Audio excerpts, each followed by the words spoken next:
Assalamualaikum warahmatullahi wabarakatuh. Salam sejahtera, salam sehat, salam dan bahagia. Ibu dan Bapak Guru yang kami hormati, izinkan saya Ali Zainal, Guru PJOK di SD Impres Rata Kabupaten Nagekeo, Nusa Tenggara Timur, akan berbagi praktik baik tentang pembelajaran berdiferensiasi yang sudah saya lakukan. Pembelajaran berdiferensiasi ini saya lakukan tentu diawali dengan asesmen diagnostik untuk mengetahui kemampuan awal dari anak didik saya. Perlu diingat bahwa awal tahun pelajaran lalu, saya sudah melihat dan mengamati rapor anak-anak pada kelas sebelumnya untuk mengetahui kemampuan anak-anak pada kelas sebelumnya itu. Kemudian, di sela-sela waktu pembelajaran yang luang, saya menyempatkan mengobrol dengan guru kelas yang mengampu anak-anak yang saya ajar. Karena saya guru mata pelajaran, ya harap maklum, saya sangat butuh sekali informasi dan masukan dari guru kelas terkait dengan anak-anak. Tak hanya itu, saya juga memiliki data murid yang penting untuk saya miliki dalam merancang pembelajaran saya, seperti latar belakang keluarga di rumah, motivasi, minat, cita-cita, dan beberapa bakat yang saya lihat dari anak-anak.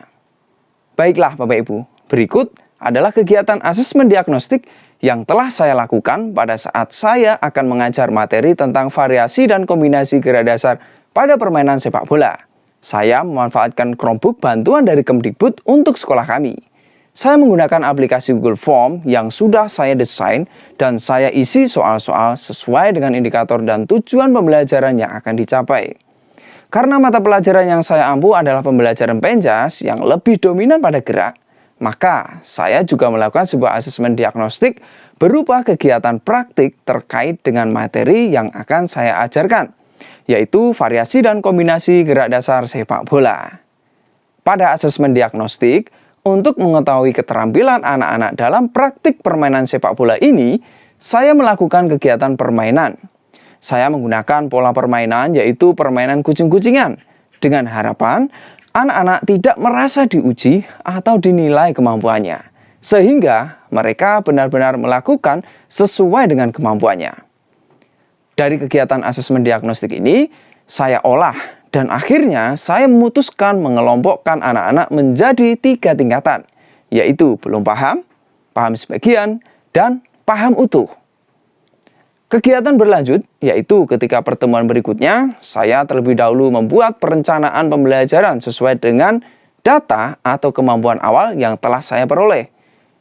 Oh ya, agar pembelajaran dapat berjalan dan memberikan dampak yang bermakna pada anak-anak, khusus anak-anak yang masih pada tingkatan belum paham, ketika sore hari saya berikan jam tambahan untuk anak-anak tersebut agar mereka mampu memahami kompetensi prasyarat yang akan dipelajari nantinya. Baik Bapak Ibu sekalian, setelah saya selesai membuat perencanaan pembelajaran, berikut adalah penerapannya. Kegiatan dimulai di kelas dengan doa, presensi seperti biasa untuk memastikan kehadiran dan kondisi anak-anak yang baik agar mereka bersiap. Kesempatan ini saya menyampaikan pula hasil dari asesmen diagnostik yang telah dilaksanakan sebelumnya. Anak-anak bisa melakukan refleksi terkait dengan kemampuan mereka dan juga mereka mampu menentukan tujuan pembelajaran mereka secara mandiri. Bagi yang kesulitan, saya berusaha mendampingi lebih intens untuk berada di dekatnya. Setelah dirasa cukup, saya bawa anak-anak pada ruang lab sederhana sekolah kami untuk menggali informasi terkait dengan materi yang akan dipelajari. Anak-anak juga diberikan kesempatan untuk bereksplorasi memanfaatkan Chromebook dan internet agar mereka lebih banyak mendapatkan referensi terkait dengan materi yang akan dipelajari. Setelah dirasa cukup, saya bawa anak-anak menuju ke lapangan. Kami langsung memulai aktivitas jasmani di lapangan ini dengan doa, menyanyikan lagu nasional, persepsi, dan kembali saya menyampaikan beberapa hasil asesmen di awal pembelajaran yang telah dilakukan. Harapannya, anak-anak mampu mengingat kembali terkait tujuan pembelajaran yang telah mereka usahakan temukan sendiri pada aktivitas sebelumnya. Pembelajaran dilanjutkan dengan melakukan kegiatan stretching dan pemanasan. Saya mengajak anak-anak untuk mengamati terkait dengan beberapa variasi gerak dasar pada permainan sepak bola. Dilanjutkan dengan penjelasan teknis terkait dengan aktivitas gerak pada variasi dan kombinasi gerak dasar sepak bola. Saya memberikan lembar kerja pada siswa sesuai dengan tingkatan mereka. Anak-anak yang belum paham, saya berikan lembar kerja sesuai dengan kemampuan mereka, yaitu variasi gerak lokomotor dan manipulatif, yaitu berlari, melompat, dan berlari menendang bola. Bagi yang paham sebagian, saya berikan lembar kerja variasi gerak dasar lokomotor dengan kombinasi gerak manipulatif. Sedangkan bagi anak-anak yang sudah paham utuh, saya berikan variasi dan kombinasi gerak dasar sepak bola. Di sini terjadi interaksi tanya jawab yang menarik, baik antar teman dalam kelompok, kelompok lain, dan juga dengan guru. Setelah dirasa cukup, kami lanjutkan dengan mencoba melakukan praktik. Sesuai kemampuan anak-anak yang belum paham, mencoba berbagai variasi gerak dasar pada permainan sepak bola. Anak-anak yang paham sebagian, mencoba variasi gerak dasar dengan dikombinasikan gerak lokomotor, yaitu menendang bola, dilanjutkan dengan gerak berlari. Anak yang paham utuh, mencoba variasi dan kombinasi gerak dasar sepak bola, yakni berupa gerakan berlari, menggiring bola secara zigzag, dilanjutkan menendang bola. Setelah selesai, kami berkumpul dan memfasilitasi anak-anak untuk menemukan sebuah pola gerak yang di dalamnya telah diterapkan kemampuan yang berhasil mereka kuasai. Tentu, sesuai dengan kemampuan mereka. Anak-anak kembali pada kelompoknya dan menemukan sebuah pola gerak dasar, variasi dan kombinasi gerak sepak bola. Setelah selesai, anak-anak mempresentasikan atau mempraktikkan hasilnya kepada kelompok lain untuk diberikan tanggapan.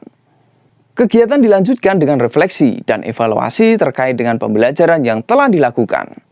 Saya mengajukan pertanyaan secara klasikal terkait dengan materi yang dipelajari kepada anak-anak untuk mengetahui seberapa berkualitasnya pembelajaran telah terlaksana ini. Untuk kemampuan praktik, tentu sudah nampak terlihat pada gerakan atau praktik yang telah dilakukan tadi. Dan saya telah melakukan observasi atau pengamatan terkait dengan unjuk kerja atau praktik yang telah dilakukan. Pembelajaran diakhiri dengan pendinginan, kemudian berdoa, dan anak-anak dipersilahkan untuk kembali berganti pakaian seragam untuk bersiap mengikuti pembelajaran selanjutnya. Wah, sangat seru sekali Bapak Ibu sekalian ya. Jadi dengan adanya pembelajaran berdiferensiasi ini, serasa menjawab kegelisahan saya dulu, di mana kita mengajar dulu menuntaskan kompetensi yang ada di dalam kurikulum, tanpa begitu memperhatikan kemampuan awal dan apa dampaknya bagi siswa setelah melakukan pembelajaran ini. Pokoknya harus selesai, anak-anak harus tuntas pada tersebut. Itu dulu. Pada pembelajaran ini, terjadi pembelajaran yang terdiferensiasi kontennya, yang mana tingkat kesulitan yang dipelajari berbeda. Kemudian prosesnya yang juga berbeda, di mana saya lebih banyak mendampingi anak-anak yang belum paham. Dan diferensiasi produk pada saat anak-anak menampilkan atau mempresentasikan hasil pembelajaran sesuai dengan kemampuan atau tujuan pembelajaran yang telah mereka tentukan sebelumnya.